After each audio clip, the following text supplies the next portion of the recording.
Yo, what's going on, guys? I'm back with another video. Today we're gonna be reacting to what would happen if you got sucked into a black hole. Now, black holes, bro.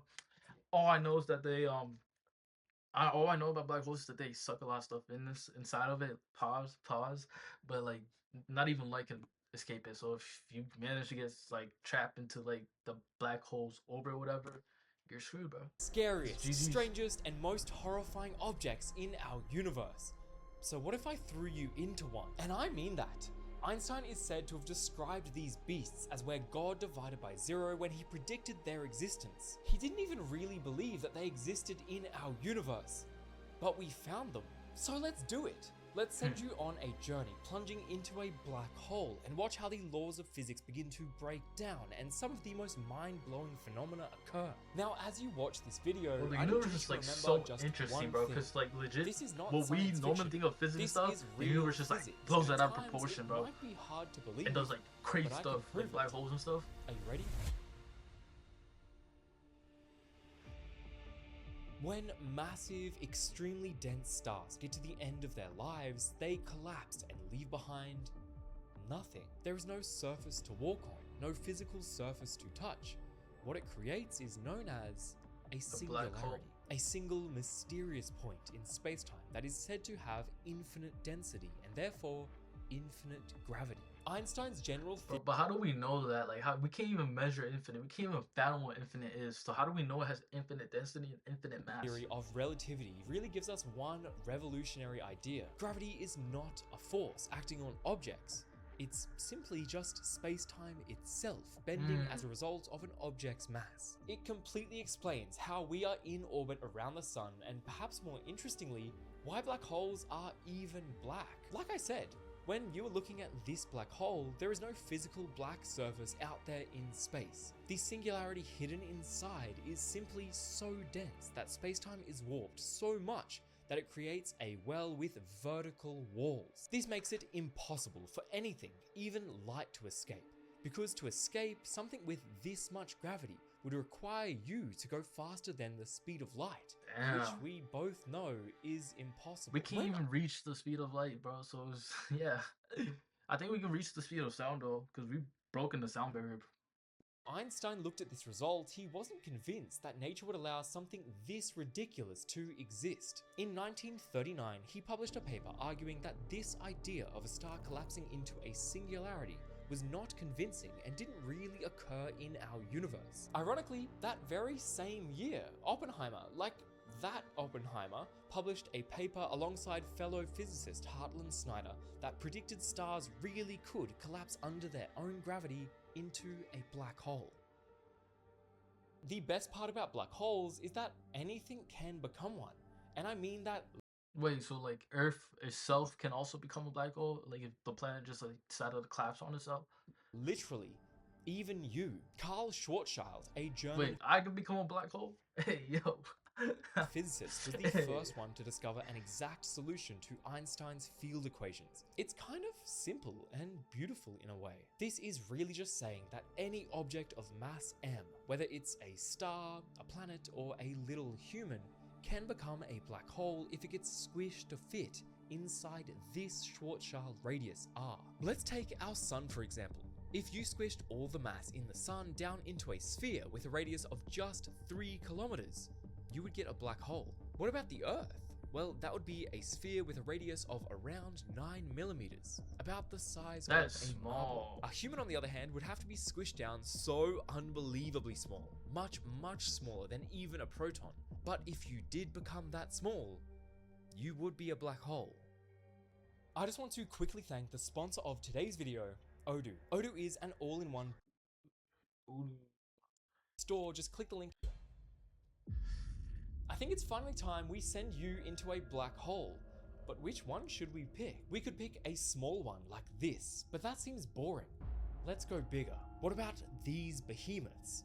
These black holes have larger event horizons than our entire solar system. We are talking... Nah, when I look at these black holes, like how they're bigger than our solar system, I wonder what it was before it became a black hole. Because that definitely had to be like a huge planet, huge sun before it actually became a black hole that big. Like it has to be something, because like he said, it has to become something big, has to squish down very small to become a black hole. So it might have been something very, very huge. Got squished down to become a black hole eventually. Like I really be curious about stuff like that. If that even Billions of how suns it works. worth of mass. But that's too much. Why don't we go for one a little closer to home? Sagittarius A star, the supermassive black hole in the heart of our very own Milky Way galaxy.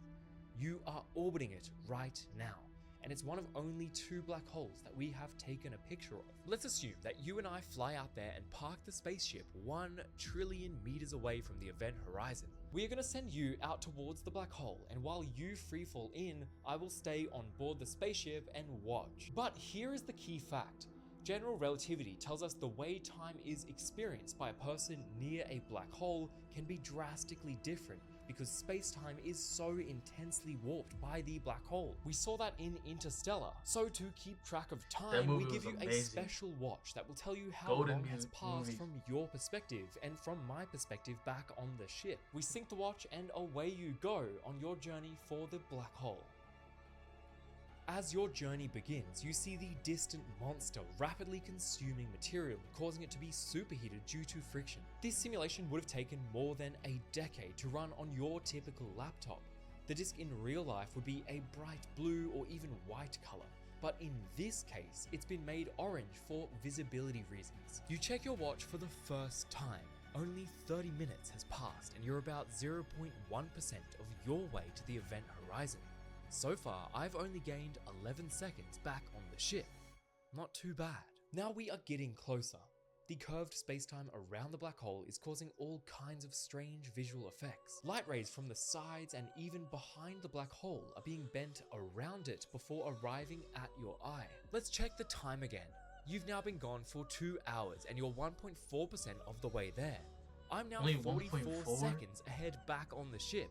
Slightly alarming, but nothing crazy. The shadow of the black hole, that dark region in the middle, appears to be growing quicker than we should expect, again due to that gravitational lensing effect that bends light rays that would normally pass by you into your retina. After a long time, you finally check your watch again, and what you find terrifies you. From your perspective, you left around 12 hours ago. But for me back on board the ship, I've been watching you float towards the black hole for nearly 15 and a half. Bro, I'm not gonna lie, I thought like if as soon as you got sucked by a black hole, it's like instant. But this is just boring, bro. This is like the most boring way to die. I'm not gonna lie. Like legit, it takes that long to get sucked into a black hole. Hours. We are getting close now, and things are about to get pretty weird. But before you reach the point of no return, you come across a strange and seemingly magical place.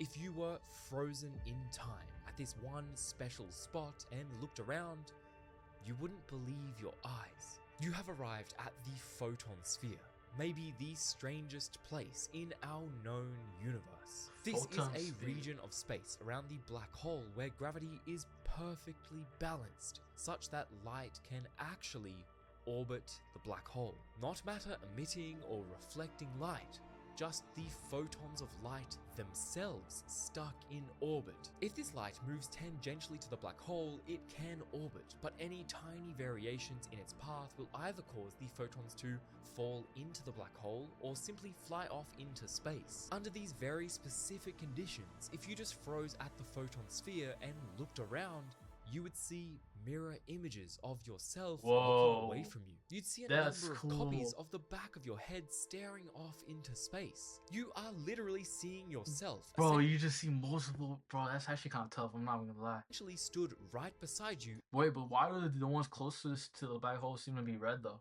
In real time, with no technology or anything, just the warping of space-time itself. What did you say? Beside you in real time with no technology or anything, just the warping of space-time itself. And here's where things get crazy. As you continue your journey, you are getting really close to the event horizon. Now we are past the photon sphere.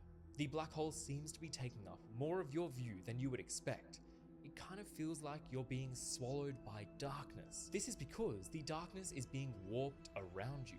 showing the back and sides of the black hole's shadow in addition to the part that would normally be visible to you in flat space-time. You have now been gone for 13 normally be visible to you in flat space-time. This is what you're You seeing? have now That's been like gone trippy. for 13 hours, and in 24 minutes you will cross the event horizon.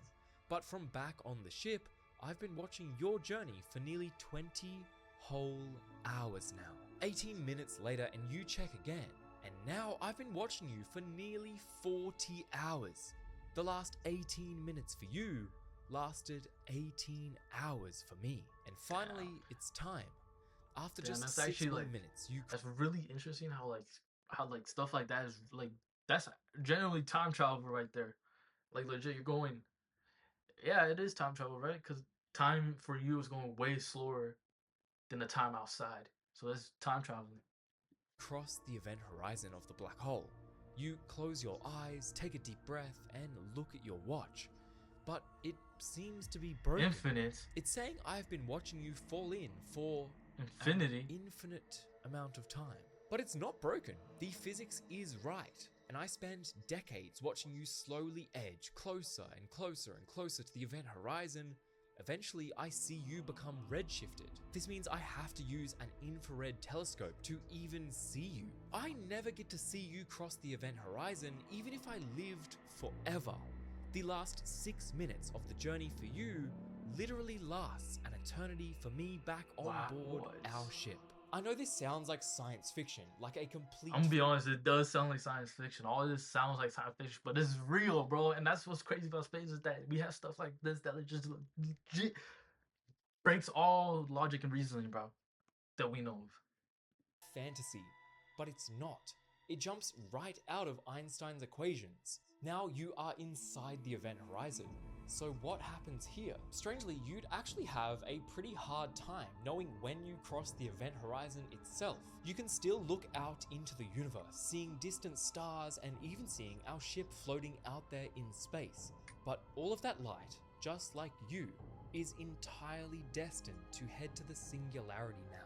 You are past the point of no return. That point of infinite density where our laws of physics collapse and time simply stops. To escape the pull of the singularity, you would need to travel faster than the speed of light, which we know is impossible. A common misconception is that if you looked out into the universe, this intense time dilation effect would cause you to watch the entire future history of the universe unfold in front of your eyes.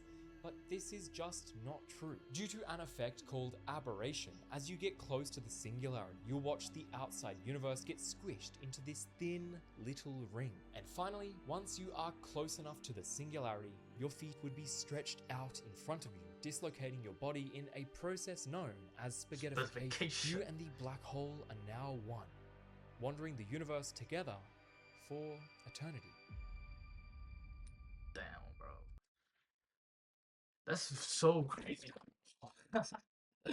Yo, that's so crazy how the laws of physics just like break down and stuff like that. But let me know what y'all like and what you didn't like with the video. Tell me what you all want me to react to. I like to react to space stuff because it's so interesting to me how like laws and physics and stuff. And it's crazy because like school doesn't really teach this. Like especially like in high school, they don't really teach space stuff, which is like, bro, I really want to know more about space. But I'll catch you on the next one. Peace.